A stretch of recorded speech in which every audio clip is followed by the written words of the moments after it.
So I just wanted to ask you if um you are against animal abuse. Yeah. Yeah. So why would you say that you're against animal abuse?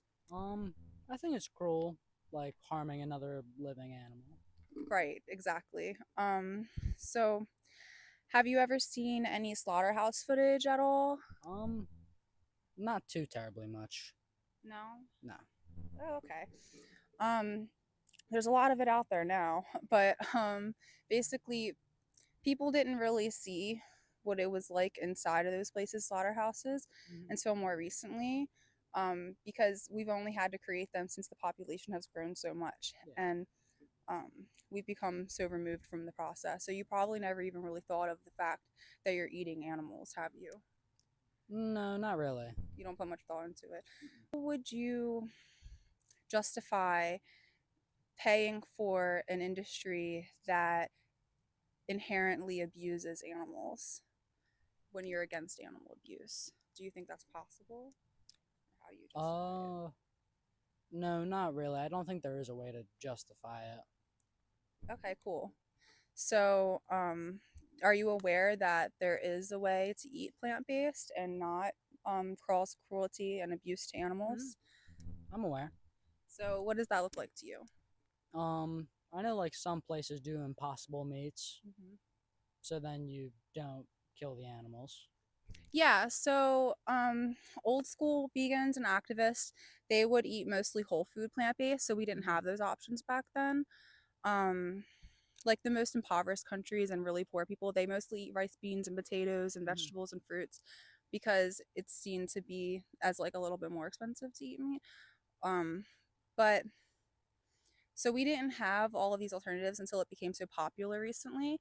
And so industries and entrepreneurs found there to be a gap in the market to produce things that taste like meat and look like meat, because a lot of people said that they would go vegan if they had something similar taste and texture that they're used to being brought up eating animal products. And so you're right, it does make it a lot easier to go vegan having those alternatives, and they're great alternatives. Yeah. I eat them sometimes. So yeah, and it's great how many options there are. So since you haven't seen any of the footage, would you mind if I tell you a little bit about it? Like name Sure. any industry, like name a product that you really like to eat. Bacon. Bacon. Mhm. Okay, so when it comes to bacon, that comes from pigs, right? Yep.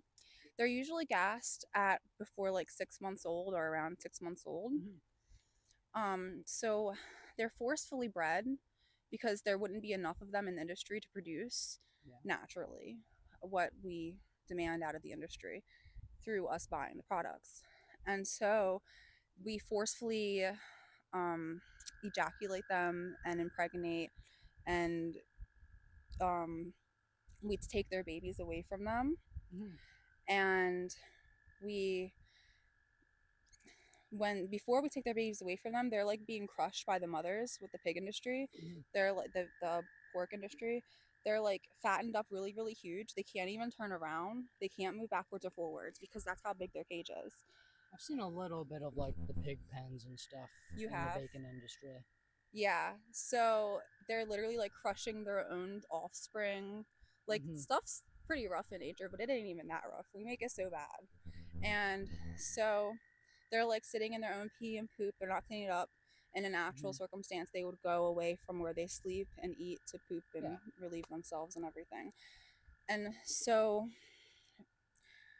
when you see the like looks on their face and the suffering that they go through when you watch film like that, it touches some people, especially me.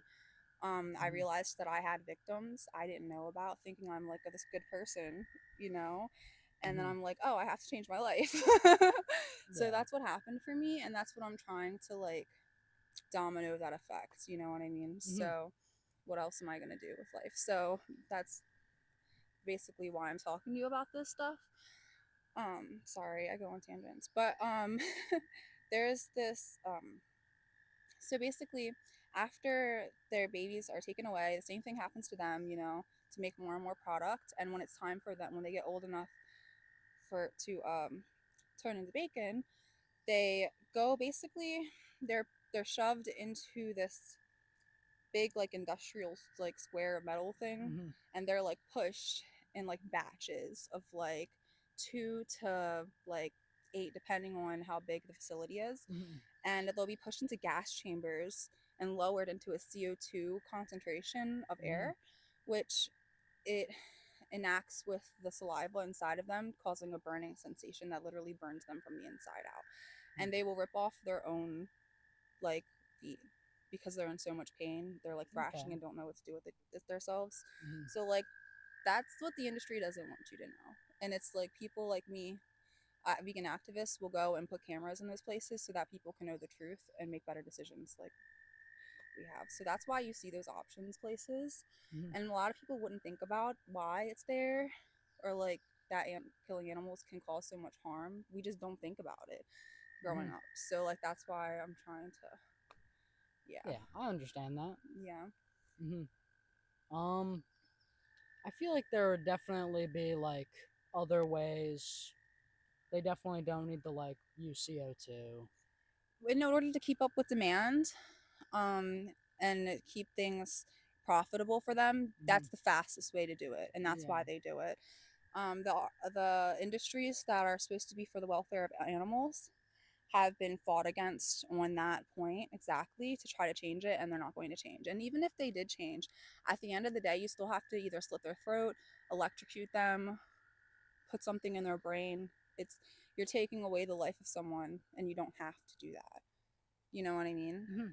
And so if we go our whole lives never even thinking about it, yet thousands and thousands of lives have died because we don't ever think about it, it's kind of like, what would I want myself to do if I was the victim Yeah. and somebody else was the perpetrator? Hmm. You know what I mean? So if you're against animal abuse, then logically it would be to not pay for it through animal testing, um, through leather, down, wool, all of these types of products that come from animals. Because when we look at Hmm. an animal as a commodity, we end up treating them like an object. And the same for humans, like slavery and stuff like that, Yeah. that we've finally abolished. Hmm. Um, so how do you feel about those points? Do you think they're aggressive, and do you still think there's a better way, or are you more open to it now? Do you want to look into it? Like, Um, I feel I changed a little bit.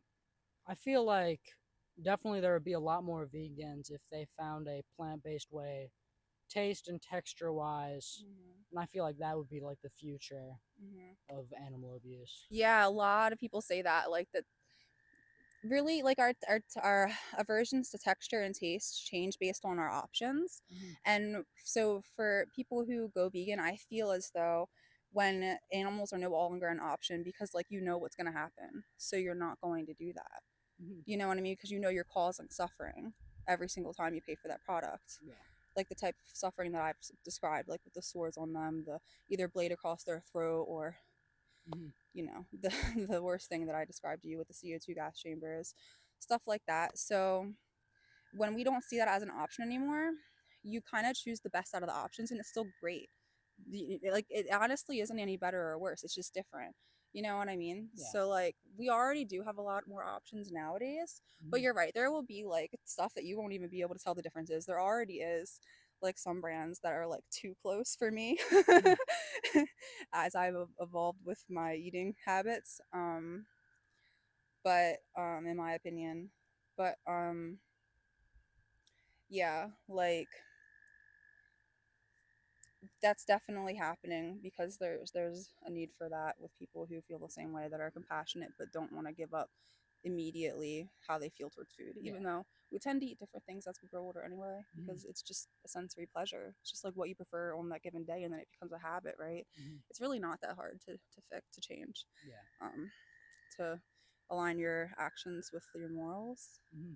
So I'm glad to hear that you're more open to it and you're thinking about it a little bit more because of this conversation. That's my whole agenda. I don't think that I can like turn you vegan in like a conversation, and I'm very blunt and upfront about it because it's just what happened to me. You know what I mean? Yeah. I have some resources on that card I gave you Okay. to show you all of the industry, so you know what to be for against for yourself, because things change throughout history, morality and Hmm. laws and stuff like that, and it's good to be educated and to know what side you stand on and what effects you want to have in the world. You know, every single year, a vegan will not consume 200 animals.